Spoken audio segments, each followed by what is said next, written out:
ये बताना आपको।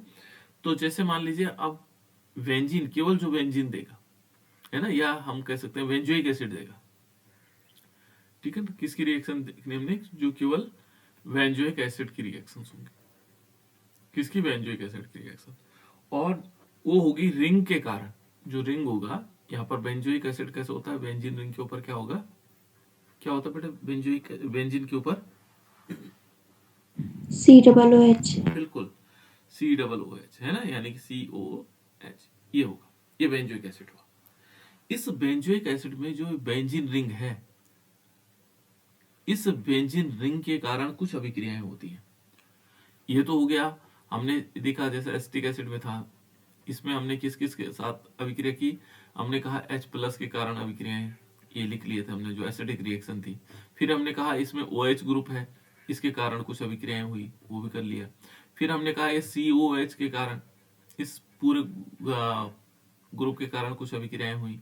फिर हमने कहा ये CH3 है, इसके कारण कुछ अभिक्रियाएं हुई, जो हमारे पास जैसे वोल हेल सॉरी हेल वोल हार्ट्स जेलेंस की रिएक्शन थी।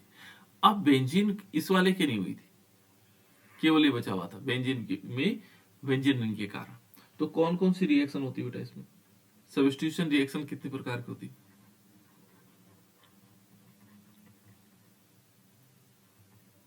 सब्स्टिट्यूशन रिएक्शन कितने प्रकार के होते हैं बेटा, कितने प्रकार की होती है सब्स्टिट्यूशन रिएक्शन, मैंने बताई थी।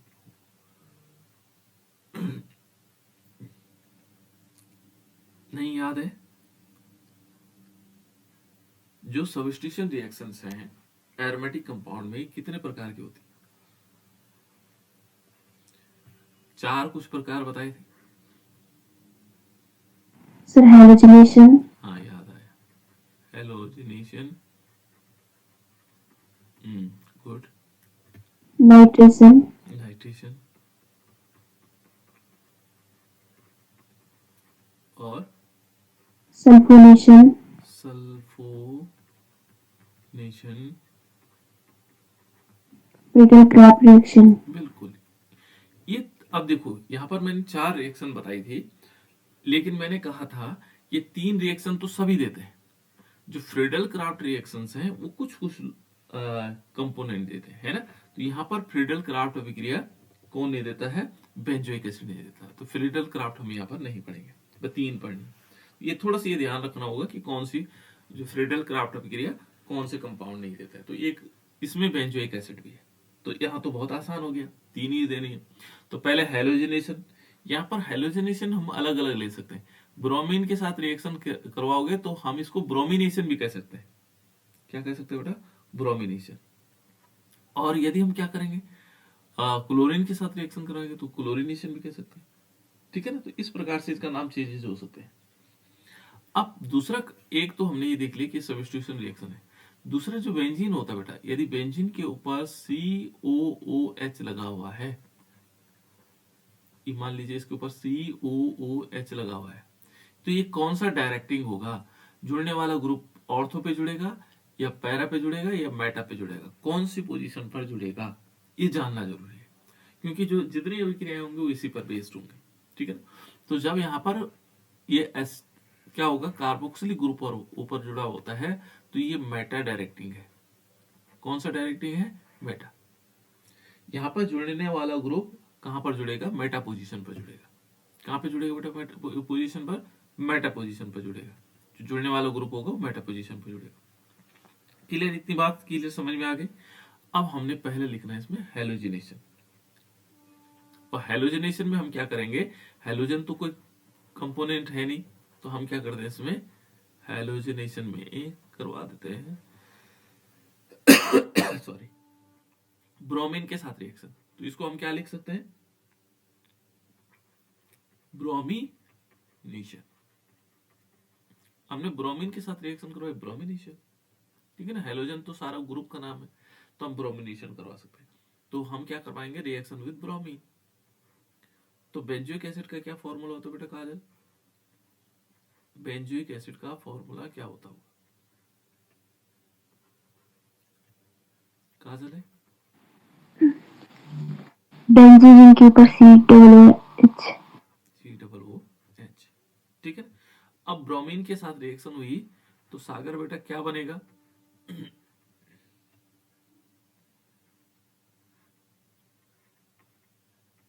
अब सागर बताएगा। FeBr3 की प्रेजेंस में होगा बेटे, क्या बनेगा बेटा सागर?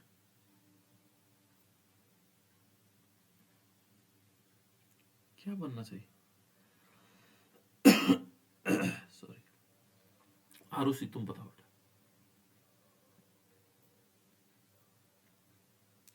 जब हम ब्रोमीन के साथ रिएक्शन करवाएंगे तो क्या बनेगा, क्या कंपाउंड बनेगा?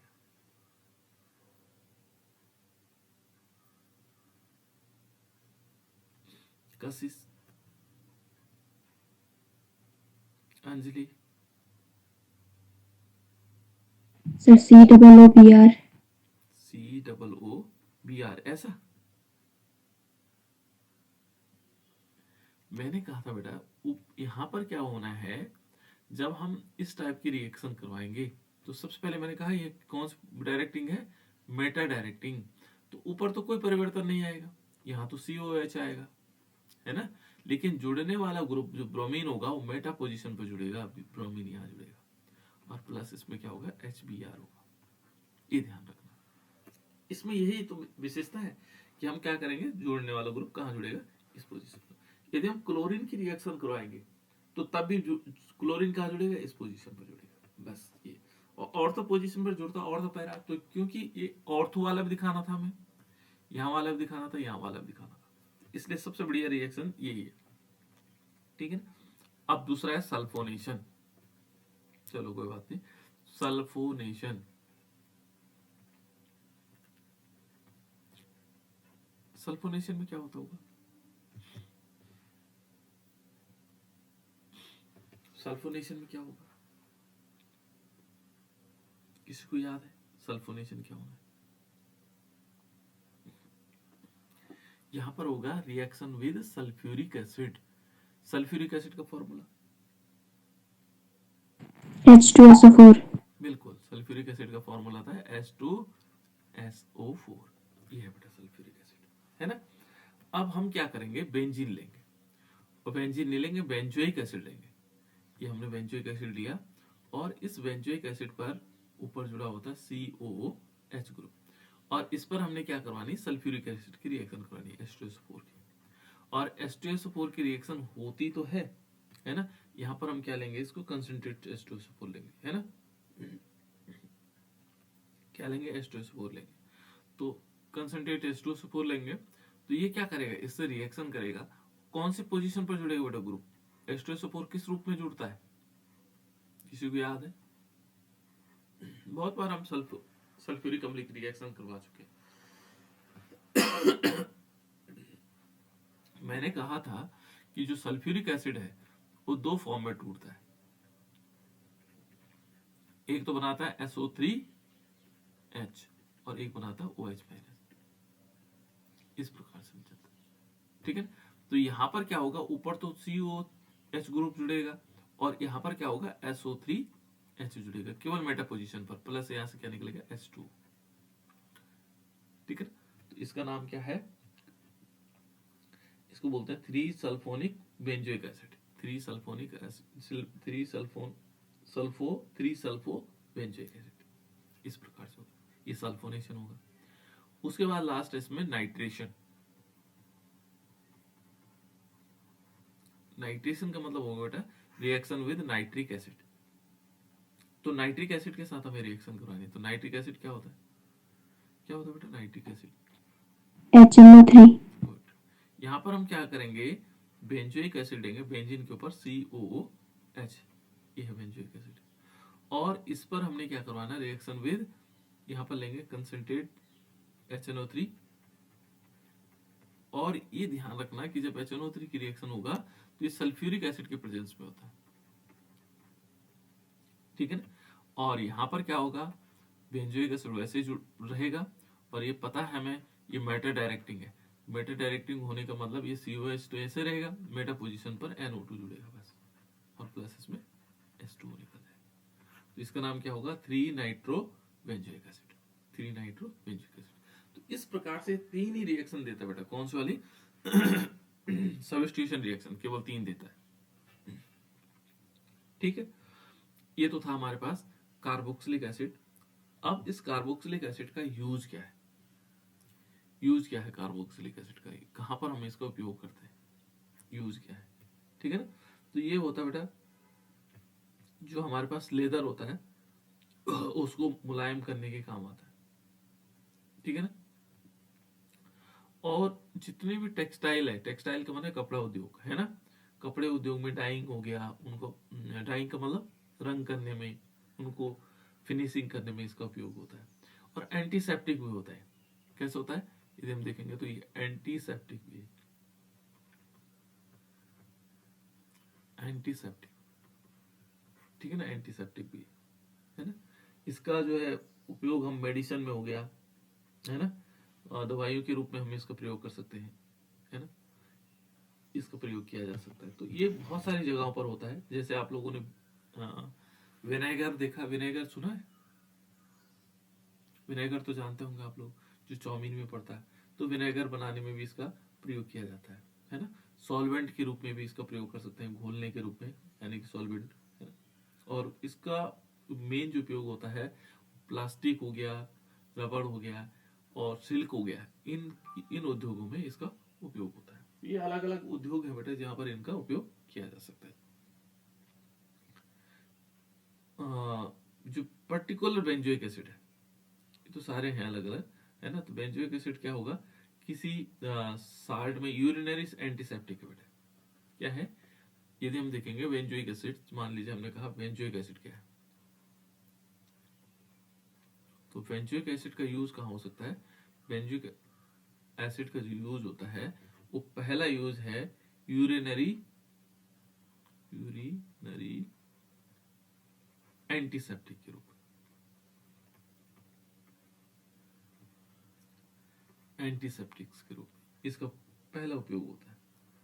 और जैसे माना क्या होगा, प्रिजर्वेटिव के रूप में भी किया जा सकता है। तो प्रिजर्वेटिव का मतलब, जैसे आप लोगों ने देखा होगा अचार में डालते हैं, तो अचार में क्या डालते हैं? अचार में डालते हैं बेटा कि वो खराब ना हो अचार, तो इसमें एक डालते हैं सोडियम बेंजोएट, ये वाला सोडियम बेंजोएट। तो ये बेंजोइक एसिड से तो बनेगा सोडियम बेंजोएट। तो सोडियम साल्ट और बेंजोइक एसिड ये प्रिजर्वेटिव होता है। प्रिजर्वेटिव का मतलब जो खाद्य पदार्थ है उनको खराब होने से बचाता है। यदि आपने सोडियम बेंजोएट डाल रखा हो तो हमारा क्या नहीं होगा, ये पदार्थ कोई खराब नहीं होंगे। तो ये छोटा क्वेश्चन आ सकता है कि माना खाद्य पदार्थों को सुरक्षित रखने के लिए हम कौन सा पदार्थ का यूज कर सकते हैं, तो ये सोडियम बेंजोएट डाल सकते हैं। क्या डालेंगे उसमें? Sodium benzoate. लाता है ना, बाजार से लेके आते हैं, तो हो सकता हो कुछ और नाम से बोलते हो, लेकिन हम उसको सोडियम बेंजोएट कह सकते हैं। ठीक है ना। और जो एस्टर होते हैं उनका प्यूरिफिकेशन के लिए होता है ना, उनको उनको शुद्ध करने के लिए भी इसका प्रयोग किया जा सकता है। तो इस टाइप से बेटा ये चैप्टर हमारा कंप्लीट हुआ। कौन सा था ये था 8वां चैप्टर। इसके बाद जो 9वां चैप्टर है बेटा हमारा, जो 9th पोर्शन पे आएगा, 10 ही चैप्टर है हमारे, और 10 चैप्टरों में से कितने हो गए? 8 कंप्लीट हो गए। अब 2 चैप्टर बचे। एक तो हमारे पास ये बचा ऑर्गेनिक कंपाउंड कंटेनिंग नाइट्रोजन, और एक कार्बोहाइड्रेट्स वाला है ना। तो इसमें क्या, जो नेक्स्ट चैप्टर है आपके पास वो है एक मिनट है, देख लेता हूँ कहीं गड़बड़ ना हो जाए।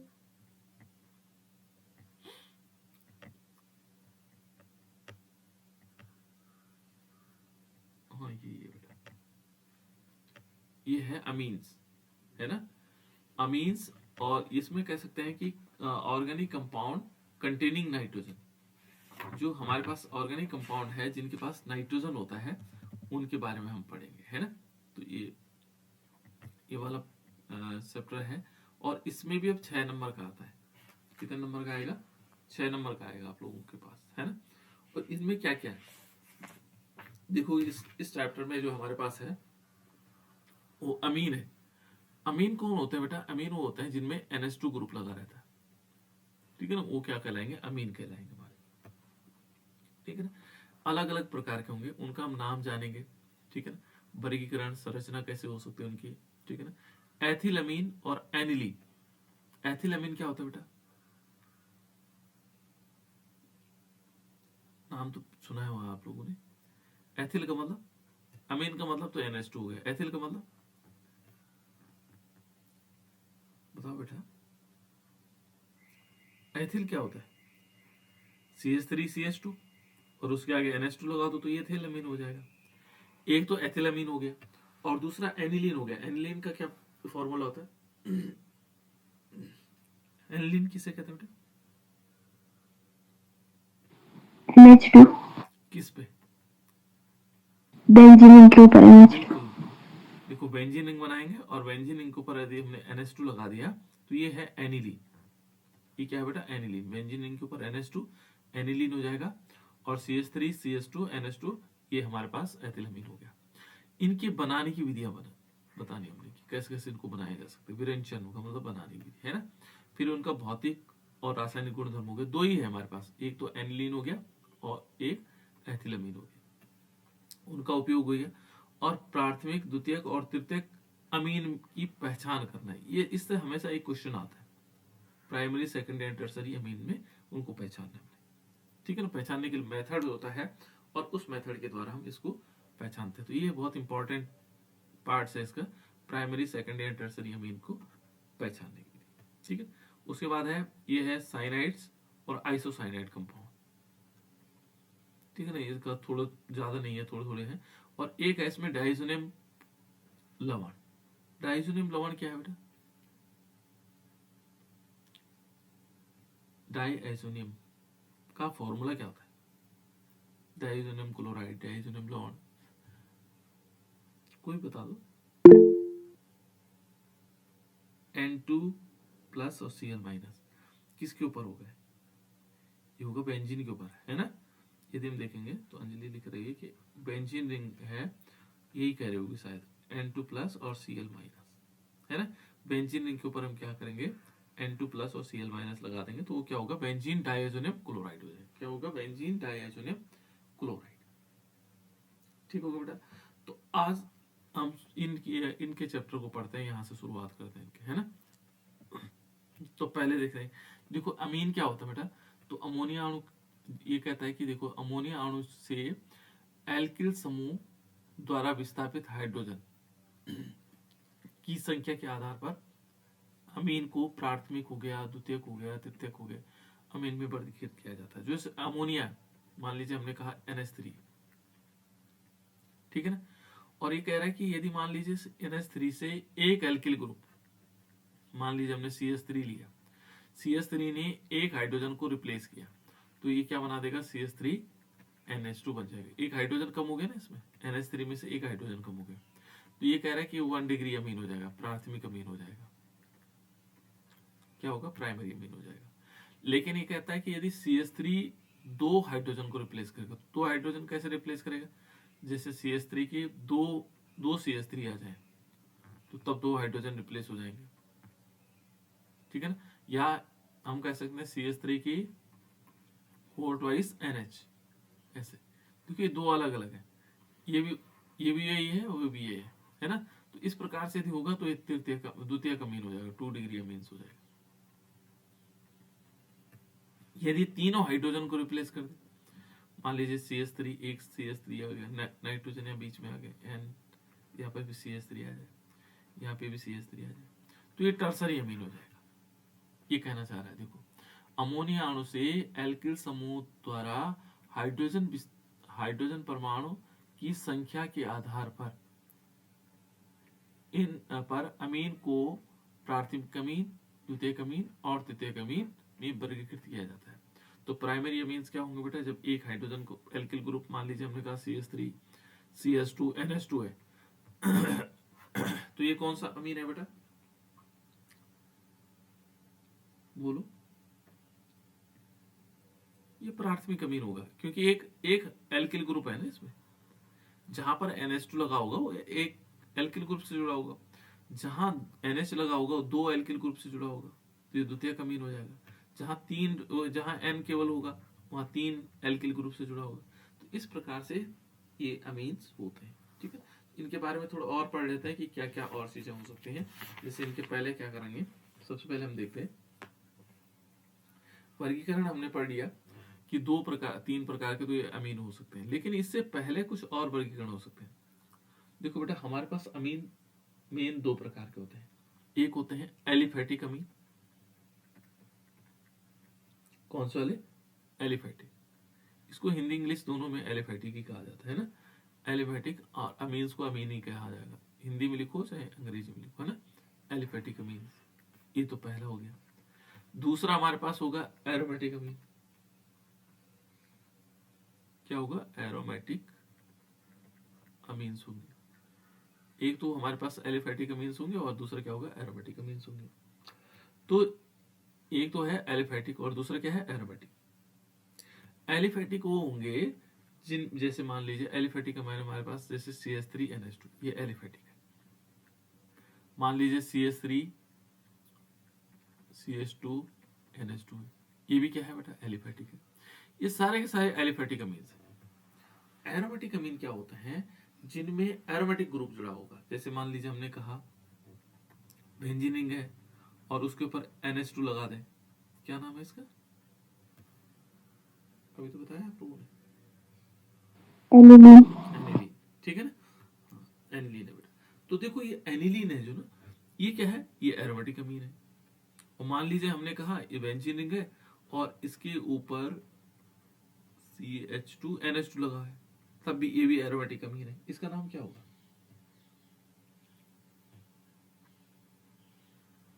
इतने का नाम क्या होता है सर मेथिलामीन। ना? इतने का नाम बताओ पहले। जैसे मैंने कहा बेंजीन रिंग के ऊपर CH2OH है, ठीक है ना, हम इतने का नाम जानते हैं। यहां पर भी इतने का नाम बताओ। NH2 को भूल जाओ थोड़ी देर के लिए। क्या बोलते हैं इसको? इसको क्या बोलते हैं? यदि CH2OH लगा है तो क्या बोलते हैं उसको? अरे बेंजिल अल्कोहल बोलते हैं ना, क्या बोलते हैं? बेंजिल। तो ये भी बेंजिल अमीन है। इसका नाम क्या है? बेंजिल अमीन। देखो बेंजिल अमीन हो जाएगा, साधारण नाम है बेटे इसका, है ना, बेंजिल अमीन। जैसे बेंजिल अल्कोहल है, इसका नाम क्या है? Benzyl alcohol. वैसे ही बेंजिल अमीन है। ठीक है, इस प्रकार से जहां भी अब बेंजीन एरोमेटिक कंपाउंड मींस जहां पर बेंजीन रिंग लगा होगा और उससे कहीं भी जुड़ा हो, जैसे ये हो गया। दूसरा ऐसे हो सकता है, कैसे? हमने बेंजीन रिंग ऐसे बनाया, देखो यहाँ NH हो गया और एक यहाँ जोड़ दो, एरोमेटिक सेकेंडरी अमीन है ना। जिसको हम बोल सकते हैं डाइफेनिल अमीन। डाइफेनिल है, दो फेनिल ग्रुप लगे हैं, तो इसमें आएगा डाइफेनिल अमीन कह सकते हैं इसको, डाइफेनिल अमीन। एक और हो सकता है, नाइट्रोजन लगा दो, तीन एरोमेटिक कंपाउंड लगा दो, एक यहां लगा दो, एक यहां लगा दो। पहले ही जानना जरूरी है, सही नहीं बन पा रहा बेटा, है ना। पेंसिलिन एक यहां बना दो, ठीक है ना, ऐसे जोड़ दे। तो ये क्या हो जाएगा? तीन फेनिल लगे हुए, एक फेनिल, दो, तीन, तो इसका नाम हो जाएगा ट्राइफेनिल अमीन। ट्राइफेनिल अमीन। तो ऐसे करके हम उनके नाम लिख सकते हैं। जैसे हमारे पास दो प्रकार के होंगे, एलिफेटिक अमीन होंगे जिनमें एलिफेटिक कंपाउंड्स होंगे, जैसे CH3 CH2H5 एल्किल ग्रुप जुड़े होंगे, तो उनको हम एलिफेटिक कह सकते हैं। और जो एरोमेटिक होंगे, एरोमेटिक कौन होंगे? जिनमें बेंजीन रिंग लगा हो, वो एरोमेटिक अमीन्स हो जाएंगे। इस प्रकार से दो प्रकार के अमीन हमारे पास है और इनको प्राइमरी और सेकेंडरी टर्सरी तीनों प्रकार से जाना जाता है। तो ये हो गया बेटा अमीन। ये डेरिवेटिव्स है उनके अलग अलग, और उनके बारे में हम भी जान सकते हैं। देखो अब हमारे पास पहला एक कंपाउंड देख लेते हैं, थोड़ा IUPAC नोमेनक्लेचर देख लेते हैं इनके। तो नोमेनक्लेचर देखो, नोमेनक्लेचर तो सिंपल होंगे। कैसे? जैसे मान लीजिए हमने कहा CH3NH2, इसका नाम क्या था? मिथाइल अमीन। जो साधारण नाम है इनके, ये मिथाइल है और ये अमीन, इसको हम अमीन पढ़ते हैं, तो इसका नाम मिथाइल अमीन। मान लीजिए हमने कहा CH3 CH2 NH2, जो साधारण नाम की बात हो रही है अभी, है ना। अब हमने कहा ये इथाइल है और अमीन बाद में लगता है तो अमीन हो जाएगी, इथाइल अमीन हो जाएगा, है ना। मैंने कहा एक और लेते हैं, जैसे CH3 CH2 CH2 और NH2, इसका नाम क्या होगा बेटा?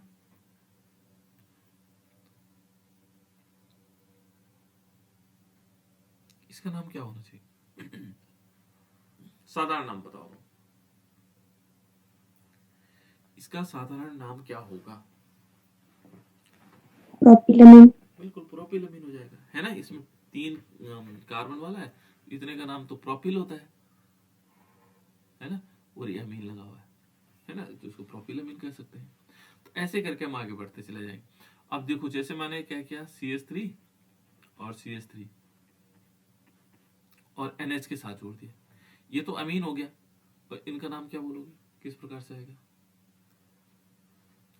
ये सेकेंडरी अमीन है ना, क्या नाम होना चाहिए इसका? साधारण नाम की बात करें, डाइमेथिलमीन। तो इसका नाम डाइमेथिल होगा। देखो 2 मेथिल है बेटा, एक मेथिल है एक मेथिल है, और ये अमीन है, तो इसका नाम होगा डाई और मेथिल, ये मिथाइल और अमीन हो जाएगा, ठीक है ना, डाइमेथिल अमीन हो जाएगा। इसमें हम इनकी जगह C2H5 लिख ले। मान लीजिए हमने कहा CH3 CH2 and CH3 CH2, और इन दोनों को जोड़ देते हैं NH से, तो इसका नाम क्या होगा? डाइएथिलमीन। बिल्कुल डाइथिलमीन या डाइथाइलमीन, है ना। तो इस प्रकार से लिख सकते हैं, बहुत आसान भी है ना। अब हम इसी से हम और आगे चलते हैं। जैसे मान लीजिए हमने कहा CH3 CH3 एंड CH3, और ये तीनों किससे जुड़े हैं? एक नाइट्रोजन से जुड़े हैं, तो ये तो हो गया अमीन। अब इसका नाम क्या होगा? ट्राइमेथिलमीन। बिल्कुल ट्राइमेथिलमीन हो जाएगा, है ना। तो इस टाइप से हम इनका नाम, साधारण नाम कर सकते हैं, लिख सकते हैं, ठीक है ना। ये अलग अलग प्रकार के, तो ये तो है अमीन का जो साधारण नाम है, ये क्या है बेटा? साधारण नाम। अब IUPAC नेम में क्या होगा? IUPAC नेम में थोड़ा सा अंतर है, ठीक है। इसको हम अमीनों के रूप में कहते हैं। IUPAC सिस्टम में क्या कहा जाता है? इसको अमीन भी कहते हैं, सॉरी अमीन ही कह सकते हैं, और ये बाद में लिखा जाएगा, है ना। कैसे? मान लीजिए हमें लिखना है नाम, एक IUPAC नेम देखते हैं। मान लीजिए हमने लिया CH3 CH2 और NH2, और इसका हमें IUPAC नेम लिखना है। IUPAC नेम भी जनरली इसको अमीन ही कहा जाता है, ठीक है ना। कहीं पर अमीडो कहा गया था पहले, लेकिन अब चेंजेस हो गया, अमीन हम इसको मान लेते हैं, है ना। कहीं पर अमीडो भी लिखा होगा, कोई इस दिक्कत नहीं, तो अमीन ले लेते हैं इसमें। तो क्या होना चाहिए बेटा इसका नाम? IUPAC नेम भी क्या होगा? IUPAC नेम में इसका पूरा नाम आएगा। जहां हम इथाइल कह रहे थे, यहाँ क्या होगा? एथेन अमीन होगा। क्या होगा? एथेन अमीन हो जाएगा, ये एथेन अमीन हो जाएगा, ठीक है ना। इस प्रकार से होना इसका नाम। अब मान लीजिए एक कंपाउंड हमारे पास है, ये CH3 और इसके आगे CH, इसमें लिखा हुआ CH3, इसके आगे लिखा हुआ CH2, फिर लिखा है NH2। अब इसका नाम क्या होगा बेटा? इसका IUPAC नेम कैसे बनाते हैं हम IUPAC नेम?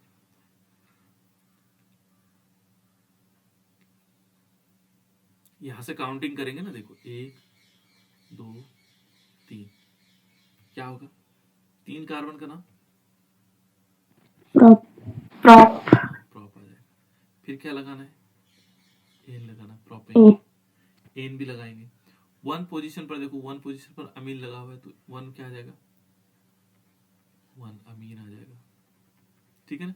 और दूसरे पोजीशन पर क्या है? मिथाइल लगा हुआ है, देखो मिथाइल, तो इससे पहले क्या आएगा? मिथाइल कहाँ आता है? पहले आता है, तो 2 मिथाइल, और इस प्रकार से आएगा प्रोपेन 1 अमीन, इस प्रकार से। तो IUPAC नेम भी सिंपल है, ज्यादा कोई टफ नहीं है ना, हमें सिंपल इस प्रकार से लिख सकते हैं। तो ये बहुत अलग अलग टाइप के नाम हो गए, कॉमन नेम भी हो गए और IUPAC नेम भी हो गए, तो ज्यादा हम इसमें नहीं चलेंगे बेटा ना। थोड़ा एरोमेटिक कंपाउंड्स का देख लेते हैं। एरोमेटिक जो कंपाउंड है उनका नोमेनक्लेचर देख लेते हैं, थोड़ा वहाँ डिफरेंट है। मान लीजिए सपोज हमारे पास यहाँ पर एरोमेटिक कंपाउंड्स में बेंजीन रिंग है, ठीक है ना। और इसके ऊपर यदि NH2 लगा हुआ है तो तब क्या नाम होता, तो एनिलीन है ना। और आईपीएसी नेम क्या होगा इसका? एनिलीन तो साधारण नाम है, आईपीएसी नेम होगा बेंजीन, बेंजीन, ये बेंजीन आ जाएगा और ये होगा अमीन, बेंजीन अमीन। क्या होगा? बेंजीन और अमीन हो जाएगा, बेंजीन और अमीन। लेकिन मान लीजिए हमारे पास यहाँ क्या है कि इसके ऊपर लगा हुआ है बेंजीन, हमने लिखा, और इसके ऊपर CH2NH2 लगा हुआ है, CH2NH2 लगा हुआ है। तो वैसे साधारण नाम तो इसका बेंजिलमीन है, बेंजिलमीन है। लेकिन आईपीएसी नेम में क्या होगा? आईपीएसी में क्या होगा?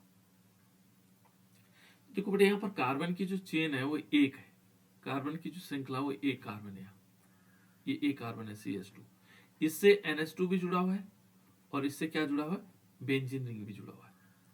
केवल किससे जुड़ा हुआ है? CH2 से, ये याद रखना।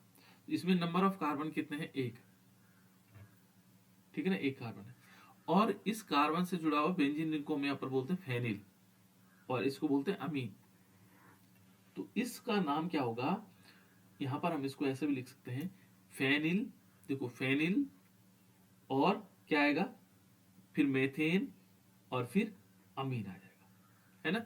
या हम कह सकते हैं, क्योंकि पहले हम लिखेंगे मेथ, देखो मेथ लिखेंगे, मेथ लिखा, फिर क्या करेंगे, एन लगाएंगे, मेथेन हो जाएगा, क्योंकि इसमें पूरा लिखा जाएगा मेथेन। अब देखो अमीन है बाद का, तो 1 पोजीशन पर अमीन, 1 अमीन लिख सकते हैं। इससे 1 पोजीशन पर भी कौन है? फेनिल है, तो यहाँ फेनिल पहले आएगा, 1 फेनिल। वैसे इसमें 1 लिखने की जरूरत नहीं, क्योंकि एक ही है, मेथेन है ना, तो इसी पे जुड़ा हुआ होगा, तो इसको हम ऐसा लिखेंगे। दूसरा देखो, दूसरा एक और कॉम्प्लिकेशन लेते हैं। मान लीजिए बेंजीन रिंग है और इसके ऊपर लगा हुआ है CH2, CH2 और NH2, ऐसा लगा हो सकता है ना, ऐसे लगा हो सकता है। अब क्या नाम होगा? तो आप लोगों के लिए इस नाम का आईपीएसी नेम तो अलग ही ढंग से लिखा जाता है। कैसे? हम काउंटिंग करते, कार्बन की संख्या 1 2, ऐसे तो काउंट करेंगे, है ना। तो अब देखो, अब क्या हुआ, दो हमारे पास कार्बन श्रृंखला में CH2 एंड CH2 है, इस वाले पोजीशन पर लगा हुआ है कौन? Benzene ring. वहां दिखाई नहीं दे रहा, लेकिन इसमें आप समझ सकते होंगे ऐसे करके, है ना। तो यहां पर हम मान लेंगे 1 और 2 कार्बन है, एक कार्बन पर कौन लगा हुआ है? अमीन लगा हुआ है, दूसरे वाले कार्बन पर कौन लगा है? फेनिल लगा हुआ है। तो पहले हम क्या करेंगे, इस कार्बन श्रृंखला का नाम लिखेंगे, क्या लिखेंगे? एथ, फिर क्या लिखेंगे? एन लिखेंगे, एथेन। और 1 पोजीशन पर क्या है?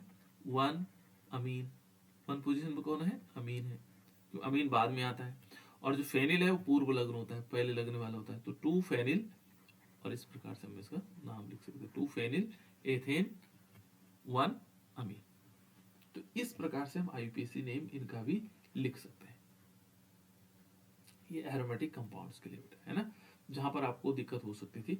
बाकी बहुत सारे कंपाउंड है हमारे पास जिनके नाम हम लिख सकते हैं, आईपीएसी नोमेनक्लेचर कर सकते हैं, ठीक है ना। वो अलग अलग प्रकार के हो सकते हैं। तो ये जनरल मैंने बता दिया कि इसका अमीन होगा।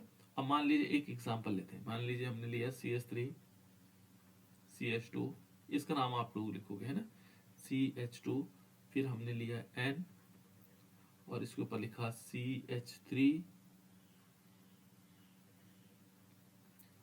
और इसका नाम यहाँ पे लिख लेते हैं CH2 CH3। इसका आईपीएसी नेम क्या होगा?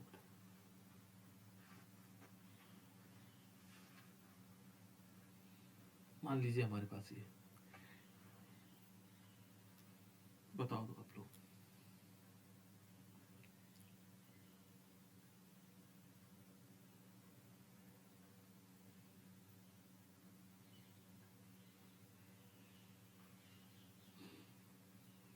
बता सकते हो?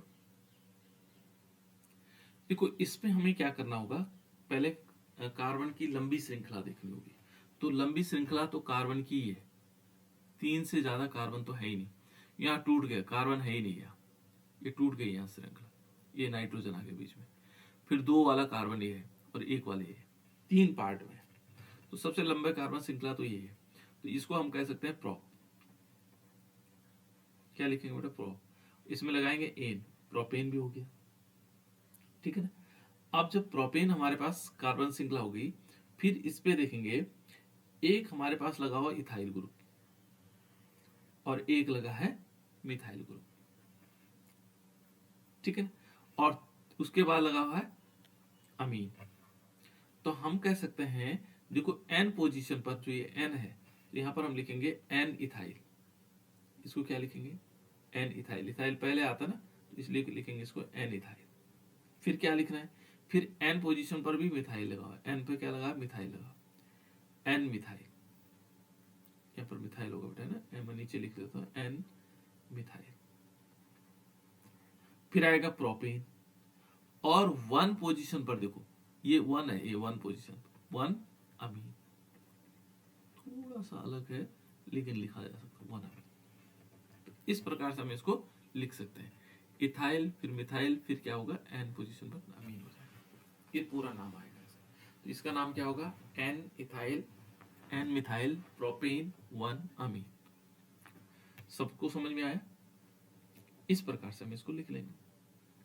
तो ऐसे अनेक प्रकार के हमारे पास क्या होंगे बेटा? इसमें आईपीसी नेम होंगे, ठीक है ना। आईपीसी नेम हम इनको लिख सकते हैं। तो अब हम चलते हैं स्ट्रक्चर पे। इसकी यदि संरचना को देखें तो इसकी संरचना कैसे है? पहले हम देखते हैं अमोनिया की संरचना को। यह वैसे हम पहले पढ़ चुके थे इसको 11वीं में, लेकिन फिर भी पढ़ लेते हैं। देखो स्ट्रक्चर कैसे होगा इसका। पहले नाइट्रोजन को देखो बेटा। नाइट्रोजन का एटॉमिक नंबर कितना होता है? परमाणु क्रमांक कितना होता है? कितना है बेटा? 7। हाँ, 7। 7 होगा, है ना। और इसका इलेक्ट्रॉनिक कॉन्फ़िगरेशन कैसे लिखेंगे? भूलना नहीं, 1s2 2s2 2p3, ऐसे तो होगा। 3 और 2 5 और 2 7, ऐसे होगा। अब यहाँ इलेक्ट्रॉन को देखा जाए, ठीक है ना, इसमें sp3 हाइब्रिडाइजेशन होता है बेटा, एक s ऑर्बिटल और ये p के 3, है ना। क्योंकि यहाँ पर नाइट्रोजन को देखोगे तो इसके पास s में 2 इलेक्ट्रॉन है और p में क्या है? 3 है, वो भी सिंगल सिंगल, 1 2 और 3, ये 3 और, है ना। इसलिए 1 s और 3 p के हाइब्रिडाइजेशन में पार्टिसिपेट करते हैं। और ये 3 कैसे? देखो अमोनिया यदि हम देखेंगे NH3 को, तो NH3 में 3 तो हाइड्रोजन यहाँ जुड़ जाते हैं। एक हाइड्रोजन यहाँ जुड़ेगा, एक हाइड्रोजन यहाँ जुड़ेगा, एक हाइड्रोजन यहाँ जुड़ेगा। लेकिन इसके पास क्या है? ये लोन पेयर ऑफ इलेक्ट्रॉन है। तो वैसे इसका स्ट्रक्चर कैसे होना चाहिए था? टेट्राहेड्रल होना चाहिए। टेट्राहेड्रल का मतलब यहाँ पर ऐसे बनेगा, सब बॉन्ड बराबर की दूरी पर होने, ऐसे करके, है ना। ऐसे स्ट्रक्चर होना था इसका। लेकिन क्या हुआ? यहाँ पर लोन पेयर है बेटा, और ये क्या है? बॉन्ड पेयर है। ये बॉन्ड पेयर है, ये 3 बॉन्ड पेयर है। ये इनको धक्का देता है और धक्का देने के बाद इसका टेट्राहेड्रल जो चतुष्फलकीय संरचना है वो पिरामिडल शेप हो जाती है। पिरामिड देखा आप लोगों ने? पिरामिड ऐसे बने होते हैं, पिरामिड ऐसे होता है, बिल्कुल एक्यूरेट, है ना। यहाँ नाइट्रोजन होगा और यहाँ पर हाइड्रोजन ऐसे जुड़ा होगा, देखो ऐसे जुड़े होंगे। अब ये पिरामिडल शेप हो गया। ये 3 नीचे की तरफ ज्यादा झुक गए और ये क्या हो गया? ऊपर की तरफ सीधा आ गया, है ना। जबकि बराबर थे सब कोण, 109 डिग्री। यहाँ पर कोण कम हो गया, यहाँ पर इसका एंगल क्या हो गया? कम हो गया। इसका हो गया 160 डिग्री। कितना हो गया? 160। ये हो गया 160 डिग्री। जबकि यहाँ पे क्या था? 109 डिग्री 28 मिनट का था। ये स्ट्रक्चर, इनका जो बॉन्ड एंगल था वो इतना था। ये घट गया, और घटने का कारण है इसका लोन पेयर ऑफ इलेक्ट्रॉन। क्या है इसके बीच? लोन पेयर ऑफ इलेक्ट्रॉन है।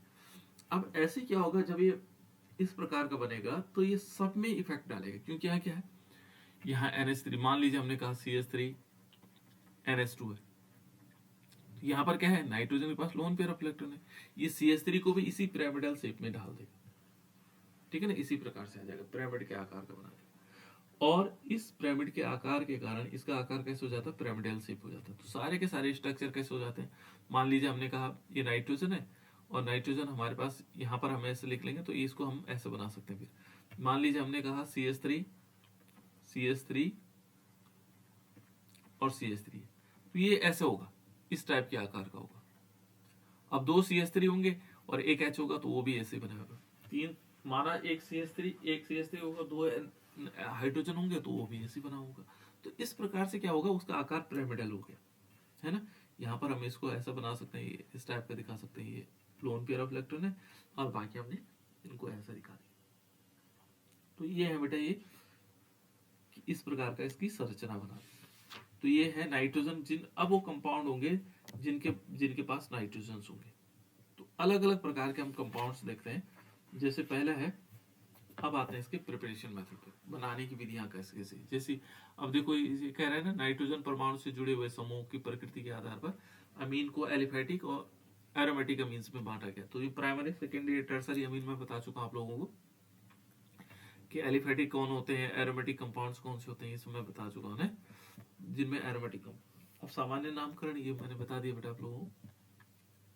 ये इसमें समावयवता का पार्ट तब देखते हैं, पहले हम इसको बनाने की विधि आपको देखते हैं ना, इसमें समावयवता कौन सी हो सकती है।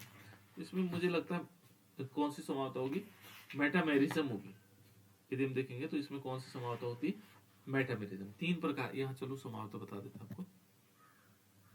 समावयवता का मतलब होता है बेटा पर इंग्लिश में बोलते हैं आइसोमेरिज्म।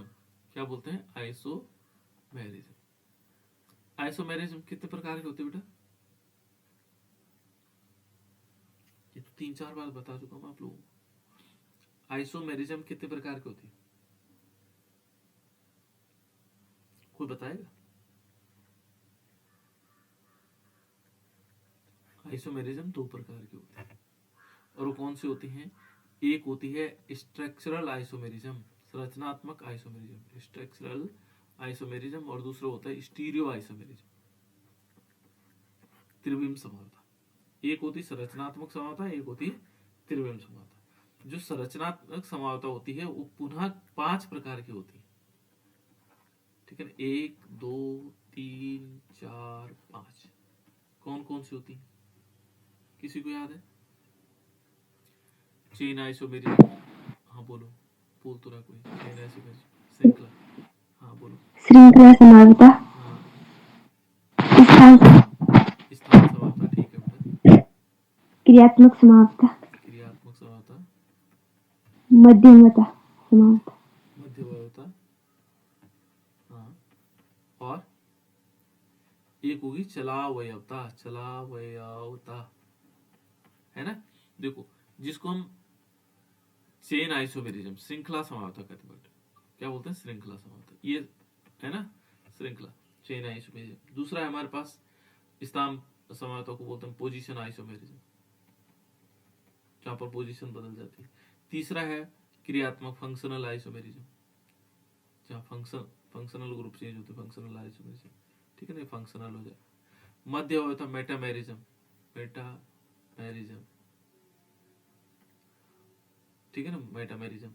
और चलावयवता को बोलते हैं बेटा टॉटोमेरिज्म, टॉटोमेरिज्म, टॉटोमेरिज्म हो जाए। ये 5 प्रकार की समावयवता होती है, वो जो जिसको हम स्ट्रक्चरल आइसोमेरिज्म कहते हैं। स्टीरियो आइसोमेरिज्म कितने प्रकार के होते हैं बेटा, 2 प्रकार की। एक होती है ज्योमेट्रिकल आइसोमेरिज्म और एक होती है ऑप्टिकल आइसोमेरिज्म। तो इस प्रकार से हम क्या करेंगे, इनकी समावयवता को बांट सकते हैं ना। तो ये अलग अलग प्रकार की, लेकिन यहाँ पर कौन सी समावयवता प्रदर्शित करेगा, तो यहाँ पर जो समावयवता दिखाते हैं वो दिखाता है, एक तो चेन आइसोमेरिज्म जिसको हम श्रृंखला समावयवता दिखाते हैं, ठीक है ना। दूसरा नंबर आता बेटा इसमें मेटामेरिज्म, जिसको हम क्या बोलते हैं, मध्यवयवता बोलते हैं, मेटामेरिज्म, जो इसमें दिखाता है, किसमें, अमीन में।